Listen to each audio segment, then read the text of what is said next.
Paul here from EMD. Today we have a Porsche Cayman PDK gearbox coming for checkover and other stuff. So we're just doing a checkover now.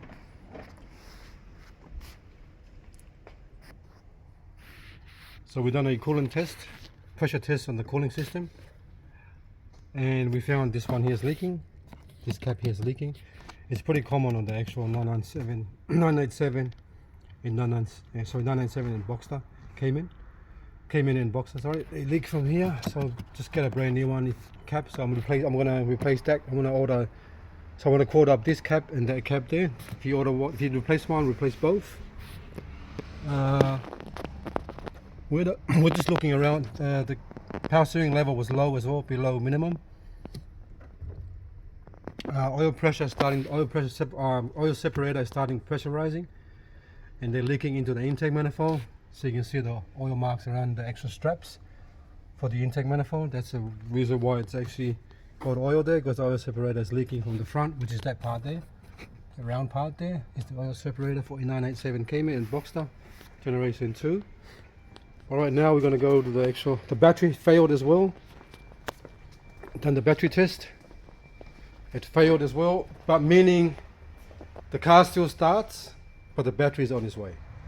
So you need to actually, we've done the test already. The coolant, the actual brake fluid, 4% already, is pretty bad, needs to be replaced. The battery failed the test as well, so meaning you can still start the car, but maybe another 3 months from now. When it gets colder, it gets worse.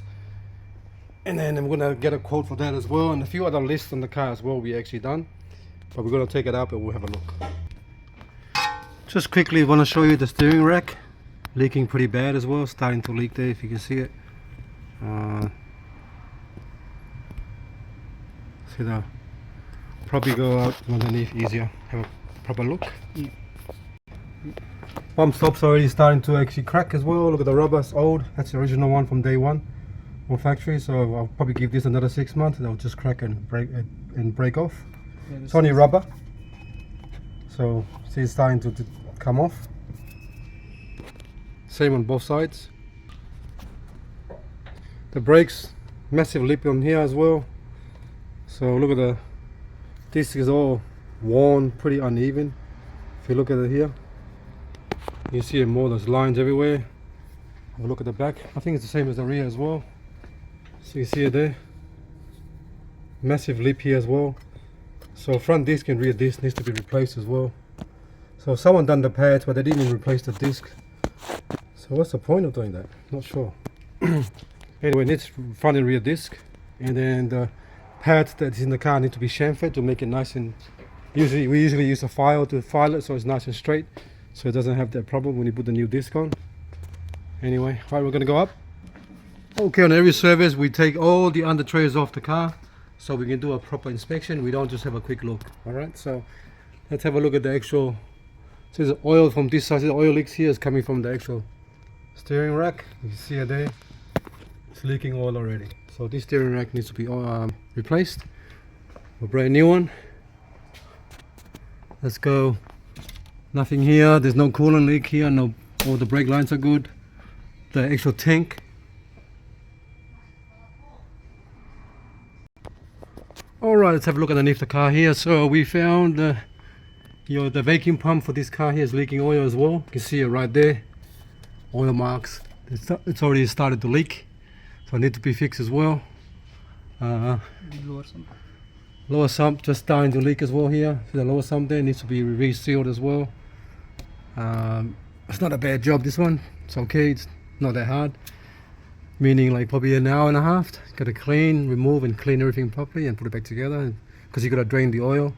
And then you got to put the oil back in. Hour and a half, 2 hours. But other than that, the actual mount still the same from the gearbox. Starting to actually sag down. Same on this one here. Starting to sag. See the rubber? Starting to actually stretch. But other than that, the gearbox, PDK gearbox, there's no leak anywhere underneath the car. I'm not sure if they done a service on this PDK gearbox. I can't tell because I can't see any oil marks anywhere. There's an oil mark here, but that's from the oil filter. When they change the oil, they didn't even actually clean the stuff down, so just left it like that. So that's oil coming from the oil filter change from last time.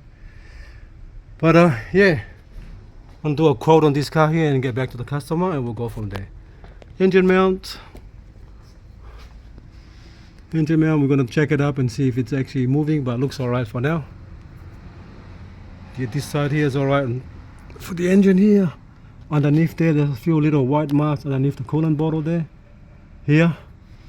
So I'm not sure if it's starting to leak or from before. Hard to say. Very hard to say. Probably tell the customer in the future to change that bottle. Otherwise it'll start leaking coolant. Alright, thanks for watching. And please subscribe.